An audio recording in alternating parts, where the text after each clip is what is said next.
It's that time of the week where we like to break down stories from the three levels of government with CTV political commentator Scott Reid. He's live in studio, as always. Scott, good to talk to you this morning. Municipal politics, we're going to start there this week. Sure. We've got Mayor Chow, who's really kind of been distancing herself, and then Chief Myron Demke, you may have to get involved. We're talking about the encampment situation at U of T here. What's the potential political fallout if we see police moving in? Well, I think it's a really big deal because U of T right now is in court asking for an injunction to permit it to clear out the encampments. So if that goes ahead, if the court says yes, well then it's Johnny on the spot for Chief Demke, because he's going to have to organize the police. How do they go in there? How do they possibly manage that in a way that strikes the right balance, that removes the encampments but doesn't cause any kind of harm to anyone? It's an incredibly delicate operation, and the politics are even more delicate. So they wash straight up on the shore of Chief Demke, and then, of course, because we're talking municipal, it washes right up on the shores of Mayor Chow. And you've got the Ontario Federation of Labour and CUPE saying you're going to have to get through the workers first. Those workers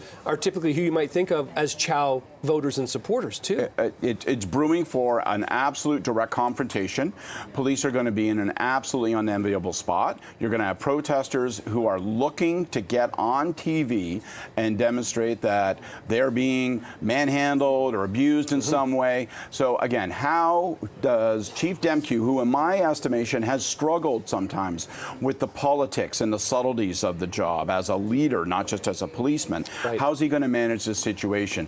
It's a real challenge. It'll be a challenge for any administration. I think it's going to be a particular challenge for these guys. We'll see what happens in the next 24, 48 hours there. In the meantime, let's switch to Queen's Park. All of a sudden talk about maybe Premier Doug Ford and the Conservatives may want to go to an early election. Kind of two factors here. One is the Crombie factor, that maybe she's gaining a little momentum as the new leader of the Liberal Party. But the second is, I suppose, the momentum at the federal level from Pierre Poilievre. He appears to be destined almost now to be the next Prime Minister, and the Ford Conservatives appear worried about that. Where do you fall on this? What are your thoughts here? Well, man, this rumor's been kicking around Queen's Park like a galloping horse, and the horse is now out of the barn, man. Right, Rob Benzie in the Toronto Star breaks his story, has senior Conservatives around Ford quoted as saying, we fear the possibility that a Pierre Poilievre government would cut health care transfers, would undermine our investments in jobs and plants and manufacturing. So we want to get out before he gets in office. And let's keep Crombie and Stiles right where they are, where they're splitting up the opposition vote. This is all good for us. And then, to compound it, they boast that they moved up the beer agreement to get beer and wine into corner stores as a precursor to this election planning, because that'll make people happy. Happy and drunk. Fat, drunk, and stupid, son, is no way to go through life. Unless you're an Ontario voter, says Doug Ford, in which case that's just how we want you. So this is really something to watch. Doug Ford's going to have to react to this story. Open criticism of your federal cousins and fear-mongering that they're going to cut health care transfers, linking the beer deal, $600 million, $1 billion, who knows how much it costs, just for pure political reasons. You know, this thing, it's like a 2-scoop ice cream cone of arrogance. It's just dripping. And the Premier is going to have to try to clean this up in the next couple of days. And I think they're going to hang on to the possibility of an early election. 2-scoop ice cream cone. I like that. That's a good analogy there, Scott. But I'm curious, you know, for example, federally, provincially, Liberals kind of share people. It sounds to me like that's not the case when it comes to the Conservatives. There's the sort of Team Poilievre, Team Ford. There doesn't seem to be a lot of overlap in terms of the working relationships. Is that fair there is a lot of overlap. To be fair, there's a lot of overlap in terms of the infrastructure. There's a lot of overlap between, you know, sort of chiefs and band leaders there, so folks know one another. But there is, it's fair to say, some tensions. Doug Ford is a happy populist. Pierre Poilievre is an angry populist. Doug Ford leads a progressive Conservative government that spends a lot, that tries to invest in dollars to subsidize and bring plants and manufacturing here. Pierre Poilievre has been very silent, small c Conservative on those things. So those tensions exist, and a story of this kind, where Queen's Park is pointing the finger at Pierre Poilievre and saying he could be bad for Ontario, that's just going to blow up those underlying tensions and put them right into front view for everybody. Well, we'll watch that. In the meantime, we're talking Poilievre, but also we've got to talk Justin Trudeau. We just had a conversation with Stephen Marr, the author of The Prince.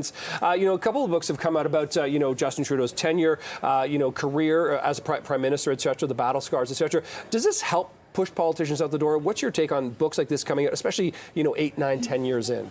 I don't think it matters, to be very honest. I think they're interesting. I love prime ministerial history. I love political history. So I love reading this sort of first cut at history in a book like Stephen's, which is really good. I encourage folks to go grab it.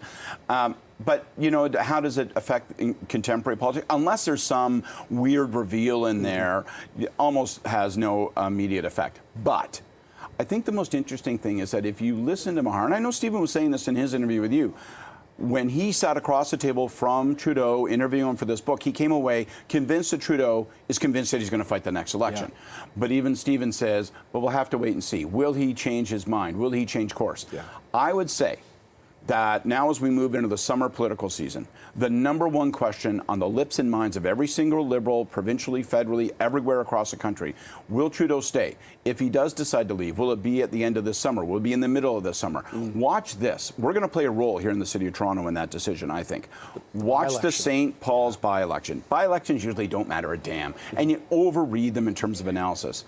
But if it's really close, or if, Lord forbid, from the Liberals' perspective, that super safe riding where Liberals usually double the Conservative vote, if for some reason the Conservatives should steal it or they come close, watch to see. Folks around Trudeau tell me that would have a profound effect on him. Yeah. That might be the kind of thing that would convince him that he is become an anchor and a drag on the party. So I'd watch for that. Okay, his father took a walk in the snow. We'll see if maybe he takes a paddle on a lake or something in the summer. We'll have to watch and see. We'll have to look. Scott Reed, always appreciate this time. We'll look forward to this conversation again next week. Soon. Take care. Yeah, absolutely.